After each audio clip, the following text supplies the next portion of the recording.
Are you wondering how to give your baby the best sleep when they are 5 months old? I know when 5 months hit, it's a kind of a weird time. They still feel like they're a little newborn, but they feel like they're getting their own personality. They're getting bigger and everything is changing all at once. Sleep is not going to change as rapidly as it does in the first 6 months. And things become a little bit more consistent after 6 to 7 months. So let's chat about what we can do in this 5 month period time of baby sleep. Let's talk about what's happening in this period and what can you do. My name is Anna and I am a certified sleep coach, the owner of Little Winks, and I am excited to bring legit helpful information to you. So let's dig into it. 5 months, where is baby sleep at? For a lot of babies, they're at that 13 to 15 pound range, which is where they're able to start completely dropping that night feed. Pediatricians recommend this weight as to when they can actually sleep 10 to 12 hours a night. Isn't that crazy? It's so exciting and it's totally possible. And in a gentle way, don't worry. We're not going to leave your baby to cry it out at all ever. So we have that possibility that weight gain is coming on. Maybe it happened at 3 or 4 months for you when you're meeting that kind of weight criteria. But a lot of babies are down to 1, 2 night feeds or dropping them completely. The biggest thing is that we've just gone through that 4 month regression, or maybe you're still in it. Make sure you watch our 4 month video to check out what is happening there, because that makes a really big difference. What has happened is that they've had a massive change in the structure of sleep. Their brain has changed when it comes to sleep. It's really exciting. However, it can be really tough for both you and your baby. They're navigating 2 extra levels of light sleep, and they're like, what? How does that even happen? Now that you're through the 4 month regression or you're at the tail end of it, however your baby goes to sleep, the way that they understand sleep becomes basically like the gospel truth. Like, this is like how I get to sleep.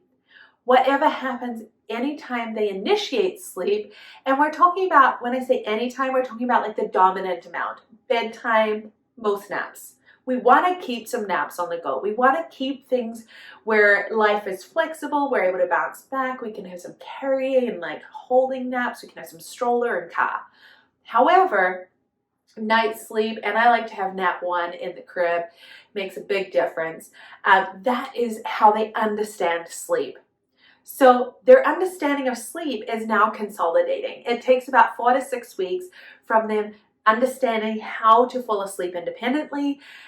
They'll make massive changes. So like when we do Sleep Sleep Baby, they're generally sleeping through the night, or they just have 1, maybe 2 if they're really light babies, feeds at night, and then they're sleeping through the night, right? That happens in the first 2 weeks. However, we have these skills that need to consolidate. They kind of need to become the long-term memory, right? Like that pattern, that habit needs to happen. So this is where, if baby is understanding that someone else is in control of sleep, so someone else is the gatekeeper to sleep, then every time I need to wake up or go to sleep, that's what I need again.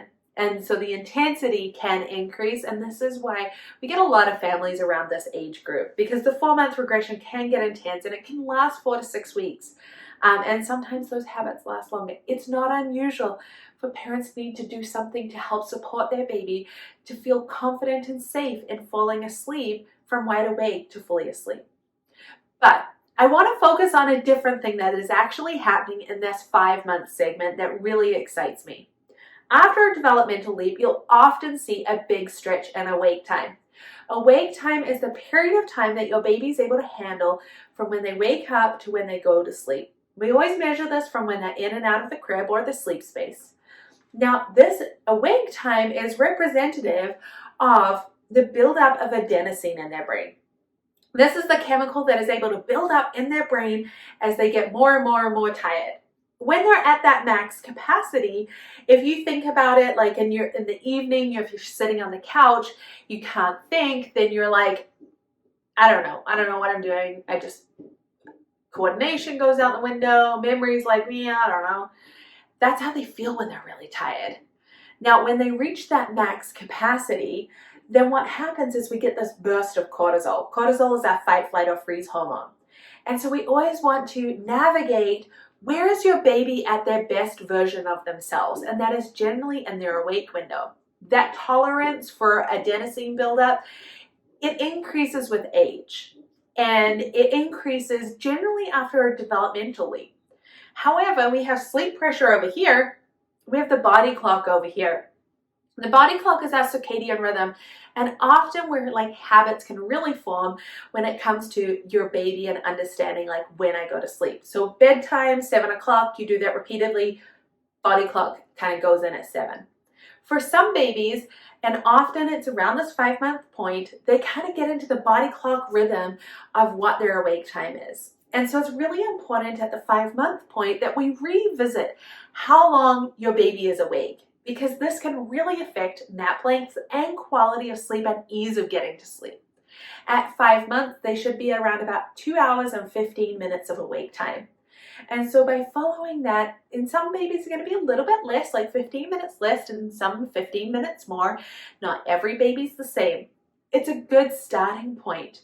But what you'll find is if baby is stuck at this habit of like, I always go to sleep at an hour and a half of being awake, an hour and a half, then it's going to affect sleep. So this is often the point where we need to push awake times and start extending things there. This is also the bit where we really need to be focusing on communicating with our baby, being there and playing a lot, right?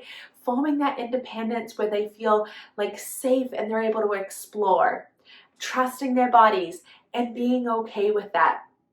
So I want to make sure that we have lots of quality time. You know what?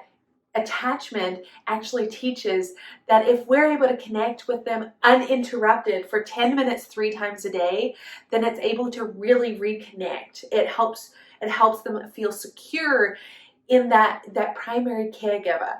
So it's around about this age where we really need to kind of key into that so they're able to lean into and trust themselves when it comes to play, trust themselves when it comes to sitting and rolling. Maybe they're on their hands and knees depending on your baby and their development. You know, we want to make sure that we're giving them opportunities to play here. Keep all of your high sensory activities that you usually do during an awake time, so like a bath or going outside. You know, my kids always love to splash around in the sink. Like I put them in the sink with the tap dribbling and I'd be right there. Maybe I was just like cleaning up some stuff or cutting up whatever's for lunch. And keep those high sensory activities for the end of the awake time when you're trying to lengthen out that awake window, because they're not going to be used to it, and it may mean that they're a little bit grumpy as we start to extend those awake windows. That is the biggest thing that is happening at 5 months. They're refining how they get to sleep.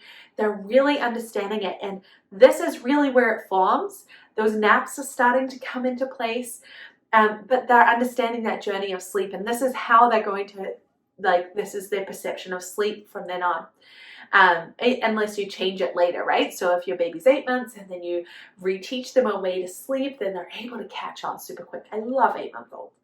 Anyway, and then we're having this big bounding increase in awake time that can kind of feel awkward. These are the 2 really big things that are happening at 5 months. It is a great age because babies have a whole lot more personality. So let's learn more about your baby. We're getting a master's degree in your child. If you need help teaching your baby to fall asleep and stay asleep and have great naps, make sure you check out Sleep Sleep Baby. It's going to be ideal. Your baby can be sleeping 10 to 12 hours a night, weight dependent, within 2 weeks using a parent present, responsive, gentle approach. I'm so glad you're here. Let's jump on over to 6 months. Hey there, Mama. Are you feeling exhausted, frustrated, and just a little defeated? I hear you, and I've been there, and thankfully, I can help. Let's teach your baby to sleep. I'm talking 10 to 12 hours of sleep each night. Little Wink's Sleep Sleep Baby program uses a science-based, gentle, parent-present approach that fosters healthy attachment while teaching independent sleep skills. We don't believe in letting your baby cry it out. This program includes everything you need, such as our insider strategies, both on night sleep and naps, as well as extras like our monthly live Q&A.